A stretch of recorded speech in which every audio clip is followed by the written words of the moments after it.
काय काय आपला विषय काय तर ते ड्रीम लाईनर आहे त्याच्या सगळ्या तांत्रिक मुद्द्यावर हे पण आहे रावसाहेब, काल तुम्ही एक मुद्दा उपस्थित केला होता की ड्रीम लाईनर बोईंग या विमानावर स्वतः भाजपच्या खासदारांनी साधारण 2011च्या काळात आक्षेप घेतला होता, अनेक मुद्दे अनेक आरोप केले होते. तुम्ही स्वतः एव्हिएशन समितीमध्ये होता, तुमची काय माहिती आहे या बोईंग ड्रीम लाईनर संदर्भात? कारण एकूणच आता मागणी अशी होऊ लागलेली आहे की त्याचं पुन्हा तपासणी करण्यात यावी आणि ही बोईंग खरेदी करणं भारताने थांबवावं. एक लक्षात घ्या की आता ड्रीम लायनरच्या अपघाताची चौकशी सुरू. हा अपघात किंवा लोकांच्या मनात ज्या शंका आहेत अन्य त्या संदर्भात या देशातल्या आणि विदेशातल्या अनेक एजन्सी एकत्र तपास करतात.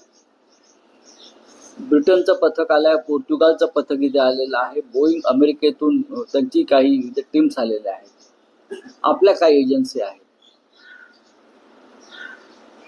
त्याच्यामुळे त्याच्यावरती आता मी मत व्यक्त करणं योग्य नाही. पण ड्रीम लायनरचं जेव्हा डील झालं होतं तेव्हा भारतीय जनता पक्षानं त्या संदर्भात शंका उपस्थित केल्या होत्या.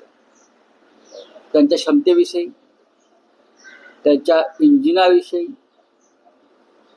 अशा अनेक होत्या शंका. कारण युपीएच्या काळामध्ये खरेदी झाली. Civil aviation minister Praful Patel होते. वारंवार त्यांना खुलासा करावा लागत होता, हे सत्य आहे. पण आता हा अपघात झाल्यावर त्या संदर्भात तपास सुरू आहे. मुळात अपघात झाला कसा किंवा हे घडलं कसं, हे आज सिव्हिल एव्हिएशन क्षेत्र जगातलं त्याला पडलेलं कोड आहे.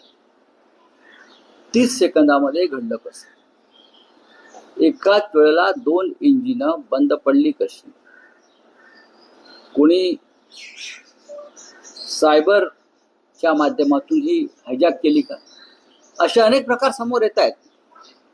आपण त्यातले एक्सपर्ट नाही आहोत. पण शत्रू राष्ट्राकडून जे सायबर हल्ले होत आहेत, सायबर हल्ले आपल्या देशावर, ती अत्यंत गंभीर गोष्ट आहे. आपली यंत्रणा ठप्प केली जाते, मिलिटरी यंत्रणा ठप्प केली जाते जगभरात अनेकदा. या सगळ्याचा तपास एजन्सी जर करत असेल तर त्याच्यावरती आता फार चर्चा करणं योग्य नाही. दुर्दैवानं 300 पेक्षा जास्त लोकांना प्राण गमवावे लागले याच्यामध्ये. लोक वेगळे वेगळे अँगल्स देत आहेत, एक्सपर्ट्स, तर ते तपास होईल. रावसाहेब, तुम्ही जो संशय व्यक्त करता आहात सायबर हल्ला किंवा ज्या पद्धतीनं अत्याधुनिक सगळ्या यंत्रणा, तर हा अपघात आहे की घातपात आहे, तुमचं काय मत? नाही, मी त्याच्यावरती आता माझ्या मनात काही शंका आहेत आणि त्या शंका आता उघडपणे बोलून एक गोंधळ निर्माण करणं बरोबर नाही. माहिती विविध क्षेत्रातून आमच्याकडे सुद्धा येत असते. मुळात विषय आहे मेंटेनन्स. अहमदाबाद एअरपोर्टवर जिथून हे विमान उडायला परवानगी दिली, ज्या संस्था आहेत सरकारच्या मेंटेनन्स संदर्भात, इंजिनिअरिंग संदर्भात, ATC संदर्भात, ATC मध्ये क्षमतेपेक्षा 56% माणसं कमी आहेत. ATC मध्ये, DGCA मध्ये, ज्यांच्याकडून विमानाच्या सुरक्षेची सगळ्यात जास्त जबाबदारी आपण अपेक्षा करतो, तेथेच माणसं कमी आहेत. का? कशासाठी? अहमदाबाद एअरपोर्ट कोणाच्या ताब्यात आहे? अहमदाबाद एअरपोर्टवर विमानांच्या मेंटेनन्सची जबाबदारी कोणावर आहे? या सगळ्या गोष्टींवर आज लोक, प्रवासी यांच्या मनात संशय आहे. आणि हा संशय असाच राहिला तर विमानातून प्रवास करणाऱ्यांची संख्या या देशामध्ये घटेल. लोकांच्या मनात भीती आहे की भारतीय विमानांचं किंवा हवाई क्षेत्रामध्ये आपण अत्यंत गांभीर्यानं हे क्षेत्र घेतलेलं नाही. मंत्री पहा ना, काल मंत्री त्या मृत्यूच्या ढिगारावरती उभे राहून ज्या पद्धतीनं वागत होते, त्याला रील बनवणंच म्हणतात.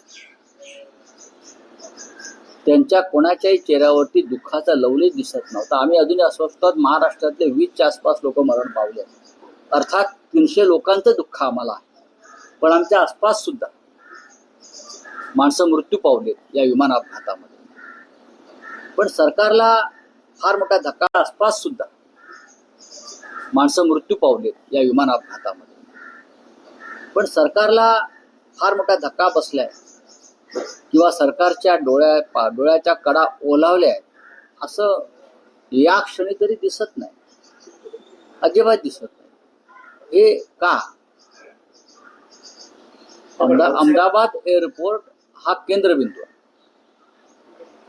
तिथे सहज कसा काय कोणाला प्रवेश मिळू शकतो आणि ते कोण लोक आहेत? अहमदाबादच का निवडलं किंवा अहमदाबादला हा अपघात का होऊ झाला, हे खूप प्रश्न लोकांच्या मनामध्ये. अहमदाबाद लक्षात घ्या, मेडिकल इमारतीवरती विमान कोसळलं, तिथे 100च्या आसपास डॉक्टर्स आणि विद्यार्थी मरण पावले. त्या इमारतीच्या आसपास काही लहान सहान दुकानदार होते, स्टॉलवाले होते, ती मुलं मरण पावली. विसरता येणार नाही. बेळगाव मध्ये ज्या पद्धतीनं त्याच पद्धतीचा हा अपघात आहे. पण माणसं मेली भारताची. त्यातून काय धडा घेणार आहे? हवाई क्षेत्रामध्ये, एव्हिएशन क्षेत्रामध्ये तुम्हाला सगळ्यात जास्त सतर्क असायला पाहिजे.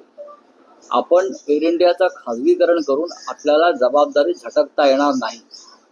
आणि रतन टाटा यांच्या निधनानंतर टाटा समूहाला एअर इंडिया संदर्भात गांभीर्य आहे की नाही असा प्रश्न गेले वर्षभर अनेकांना पडलेला आहे. विमानांची दुरुस्ती, विमानांमधली सेवा, अशा अनेक गोष्टींवरती प्रश्नचिन्ह निर्माण झालेलं आहे. विरोधी पक्षाकडून मागणी करण्यात येते की एव्हिएशन इंडस्ट्रीची श्वेतपत्रिका काढण्यात यावी. ज्या साधारण गेल्या 10 वर्षातल्या ज्या काही घटना आहेत ते पाहता,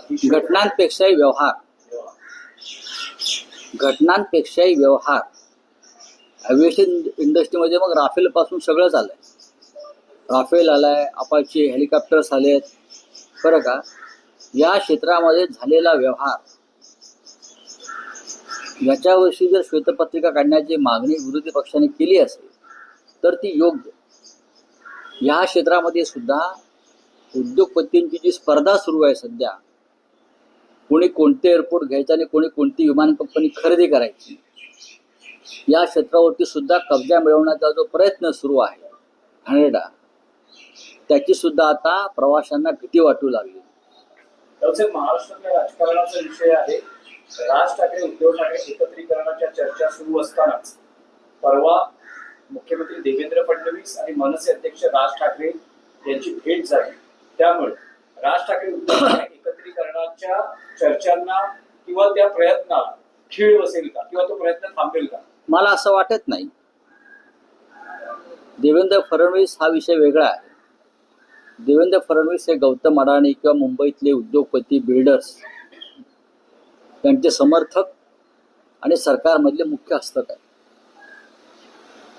आमची भूमिका ही मराठी माणसाला न्याय देण्याची, मराठी माणूस मुंबईत टिकावा, मराठी माणसाला इथे त्याचं जे स्थान आणि हक्क आहेत ते मिळावे, ही भूमिका जर राज ठाकरे यांची असेल आणि आमची असेल तर आम्ही त्या भूमिकेतून एकत्र येण्याचा विचार राज ठाकरे यांनी मांडला, उद्धव ठाकरे यांनी त्याला पाठिंबा दिला. भारतीय जनता पक्ष आणि त्यांचे नेते हे मराठी माणूस आणि महाराष्ट्राचे शत्रू आहेत, हे लोकांनी ठरवले. दोघे भेटले असतील, ते का भेटले असतील, कोणत्या संदर्भात कदाचित ते मुंबईवर जे गौतम अडाणीचं अतिक्रमण सुरू आहे त्या संदर्भात राज ठाकरेंना काही सांगायचं असेल, ते थांबवायला पाहिजे गौतम अडाणीचं आक्रमण मराठी माणसावर, तो त्यांनी विषय कदाचित घेतला असेल. त्यांनी ड्रीम लाईनर विमानाचा जो अपघात झाला त्याच्यावरती काही भूमिका मांडलेली आहे, त्या संदर्भात ते भेटले असतील. तुम्ही वेगळ्या वेगळ्या शंका घेऊन मूळ मुद्द्याला जी बगल देत आहे ती बरोबर नाही. राज ठाकरे, आमची एक भूमिका नक्कीच आहे की महाराष्ट्राचे दुश्मन जे आहेत त्यात देवेंद्र फडणवीस, भारतीय जनता पक्ष, एकनाथ शिंदे सारखे लोक, अमित शहा सारखे लोक यांनी मुंबईसह महाराष्ट्र आणि मराठी माणूस याला खतम करण्याचा विडा उचललेला. त्यांच्याशी संपर्क संबंध ठेवून आपण महाराष्ट्राच्या जनतेशी आणि राज्याशी बेईमानी करतोय, ही आमची भूमिका कायम राहील आणि आहे. पण डॉक्टर, जर तुम्ही असं म्हणत असाल की ती तुमची भूमिका कायम राहणार असेल तर राज ठाकरे हे फडणवीस यांनाही भेटतायत आणि राज ठाकरेंच्या पक्षाचे नेते एकनाथ शिंदेच्या मंत्र्यांनाही भेटतायत. पाहू ना, आम्ही आमचं मत व्यक्त करतो. देवेंद्र फडणवीस राज्याचे मुख्यमंत्री आहेत,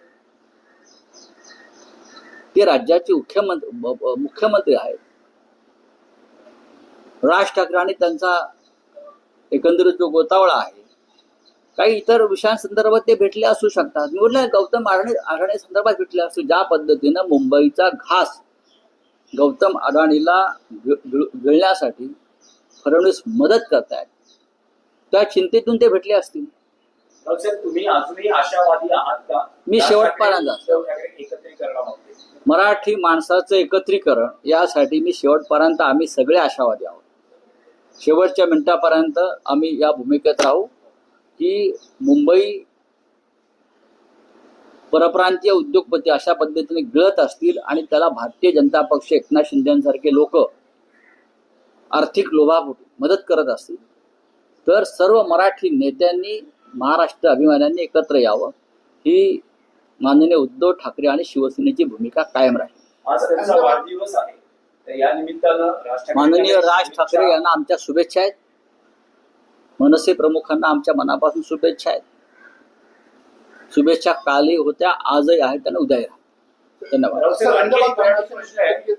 एनसीपीतल्या उच्च पदस्थ सूत्रांचं किंवा नेत्यांचं असं म्हणणं आहे की स्थानिक स्वराज्य संस्थांच्या निवडणुकीसाठी भाजप वगळता अन्य कुठल्याही पक्षाची युती होऊ शकते, पक्षाची युती होऊ शकते. स्थानिक स्तरावर त्यांनी हा निर्णय सोडलेला आहे. एक लक्षात घ्या की आम्ही काल सांगितलं की स्थानिक स्वराज्य संस्था होऊ शकते, स्थानिक स्तरावर त्यांनी हा निर्णय सोडलेला आहे. एक लक्षात घ्या की आम्ही काल सांगितलं की स्थानिक स्वराज्य संस्था या संदर्भात धोरणात्मक निर्णय अनेकदा घेता येत नाही, जे विधानसभेला आणि लोकसभेला घेतले जातात. ग्रामपंचायती, नगरपंचायती, नगरपालिका, जिल्हा परिषदा, महानगरपालिका या निवडणुका शक्यतो स्थानिक स्तरावर कार्यकर्त्यांच्या भूमिका काय आहेत त्यानुसार निर्णय घेतला जातो आणि शिवसेना सुद्धा अशा पद्धतीनंच निर्णय घेईल. आणखी एक उच्च पदस्थ सूत्रांचं असं म्हणणं आहे की एनसीपी शरद पवार गटातले आमदार अधिक अस्वस्थ आहेत आणि या आमदारांची भूमिका अशी आहे की या आमदारांना सत्तेचे वेध लागलेले आहेत, कामं होत नसल्यानं हे सर्व आमदार अस्वस्थ आहेत. पण या सूत्रांचं असं म्हणणं आहे कार्यकर्ते आणि खासदार अजूनही शरद पवार यांच्या भूमिकेशी ठाम आहेत. पवारांची भूमिका आहे की भाजपशी युती होणं. असं आहे की कामं होत नाहीत म्हणजे कसली कामं होत नाहीत? मतदारसंघातली कामं होत नाहीत, निधी मिळत नाही. मला ते वाटत नाही. यापूर्वी सुद्धा हे निधी वाटप जे आहे शेकडो कोटीचं, हे अलीकडच्या काळातलं फॅड आहे. याआधी तुम्ही उत्तम आमदार असाल, उत्तम लोकप्रतिनिधी असाल तर तुम्ही लोकांची कामं करू शकता. आता या भागामधले आमदार सुनील राऊत आहेत, त्यांना कुठे निधी मिळतो पण ते काम करताय. शिवसेनेचे 20 आमदार, जरूर त्यांना खंत आहे की सत्ताधारी पक्षांना 200 कोटी रुपयाची कामं मिळतात, आम्हाला मिळत नाहीत. तरी ते लोकांमध्ये आहेत, लोक त्यांच्या बरोबर आहेत. आता ज्यांचे उद्योग व्यवसाय, साखर कारखाने, सूतगिरण्या, बरं का, दूध संघ, इतर काही कृषी उत्पन्न वगैरे वगैरे वगैरे आहेत, त्यांना ही चिंता जास्त असते की आम्हाला कामं मिळत नाहीत किंवा आमची कामं निघून जातील सरकारकडली. काँग्रेसला ही चिंता वाटत नाही. काँग्रेसचे 16 आमदार आहेत. तुम्ही काँग्रेसकडनं कधी ऐकले की काँग्रेसच्या नेत्यांनी किंवा आमदारांनी, खंत असेल त्यांच्या मनात, पण ही अशा प्रकारे व्यक्त केली की सत्तेबरोबर जाऊया, आम्हाला निधी मिळत नाही. आमच्या 20 आमदारांनी कधी ही खंत व्यक्त केली? खंत आहे जरूर की दुजाभाव केला जातोय लोकप्रतिनिधी आणि मतदारसंघांच्या बाबतीत. हा दुजाभाव केला जातोय, खंत आहे. पण आम्ही त्याचा भाव करत नाही. आम्ही काम करतो, आम्ही जमिनी स्तरावर काम करतो आहोत, आम्ही लोकांमध्ये आहोत. याचं कारण आमच्याकडे वसंतदादा शुगर इन्स्टिट्यूट नाही, आमच्याकडे इतर मोठ्या संस्था नाहीत, आम्ही सामान्य क्षेत्रातून काम करणारे आमचे कार्यकर्ते आमदार खासदार झालेले आहेत, आमच्या साखर कारखाने, सूतगिरण्या आणि दूध संघ नाहीत. आम्ही जनतेत आहोत ना. तुम्ही निधी द्या नका देऊ, आम्हाला काम करायचं. सर, अहमदाबाद प्रेस हादसे के बाद जिस तरीके से सरकार ने एक हाई लेवल कमेटी गठित की है, जांच के आदेश दिए हैं, सर आपने भी क्षमता जताई है, कमी बताई है किसी को लेकर, कैसे देखते हैं आप? देखिए,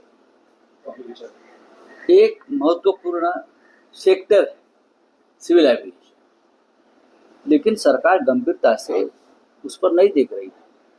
सब कुछ बेच दिया है. एयरपोर्ट्स हो, एयर इंडिया जैसी हमारी नेशनल कैरियर हो, आपने सबका निजीकरण किया है. तो सरकार को लगता है कि हमारी जिम्मेदारी खत्म हो गई. अगर आपकी जिम्मेदारी खत्म हो गई तो आपके मंत्री एक्सीडेंट के बाद कैमरा लेकर क्यों भाग रहे वहां? प्रधानमंत्री क्यों आ रहे? 300 लोगों की मौत हुई है, उसमें सरकार जिम्मेदार है, सिविल एविएशन मिनिस्टर जिम्मेदार है, डीजीसी है जिम्मेदार है, एटीसी जिम्मेदार है. आज भी आप देखिए जो आंकड़ा आ रहा है, एटीसी डीजीसी में 50% स्ट्रेंथ कम है काम करने वालों की. इसका मतलब सरकार उससे गंभीरता से नहीं ले रहा, और एक्सीडेंट हो गया, मेंटेनेंस में ध्यान नहीं है. जो हवाई जहाज का मेंटेनेंस होना चाहिए वो ठीक से नहीं हो पा रहा है. ये मैं बार बार हम बोल रहे हैं. मैंने उस कमेटी पे, स्टैंडिंग कमेटी पे काम किया है, मुझे मालूम है मुंबई में क्या हो रहा है, अहमदाबाद में एयरपोर्ट पे क्या है, दिल्ली एयरपोर्ट पे क्या है, मेरे पास पूरी जानकारी. तो अगर ये लोगों की जान से खेलने का काम चल रहा है इस तरह से, तो मुझे लगता है जो एक्सीडेंट हुआ है उसकी जिम्मेदारी सरकार को लेनी पड़ेगी. जांच हो जाएगी, चलती रहेगी, जांच से कुछ निकलने वाला नहीं.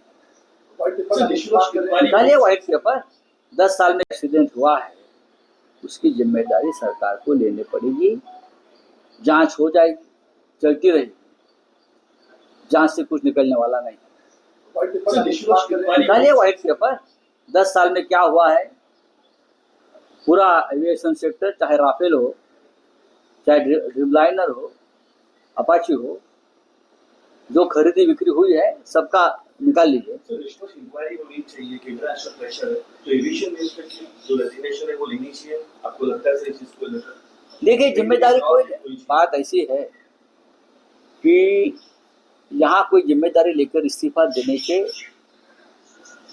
लिए तैयार नहीं. मैंने कहा ना कि पुलवामा हो गया, किसने इस्तीफा दिया? पहलगांव हो गया, किसने इस्तीफा दिया? दर दिन रेलवे एक्सीडेंट हो रहे, इस्तीफा दिया? कल अहमदाबाद में हादसा हो गया, 300 लोग मारे गए, इस्तीफा दिया? केरल में, केरल के समुद्र में 2 जहाज जल गए, बड़े 2 शिप जल गए. कैसे, क्या पता नहीं. तो क्या उस संबंधित जो मंत्रालय है उसके मंत्री ने इस्तीफा दिया? कौन जिम्मेदारी? ये सबकी जिम्मेदारी आती है प्रधानमंत्री के ऊपर। वो कैबिनेट के चीफ है ना, उनके ऊपर जिम्मेदारी है। उस बारे में 2 शब्द निकाले, इतने हादसे हुए। आप मुझे बताइए, प्रेसिडेंट ट्रंप ने एकदम हमको धमकाया, इस्तीफा दिया, क्या है?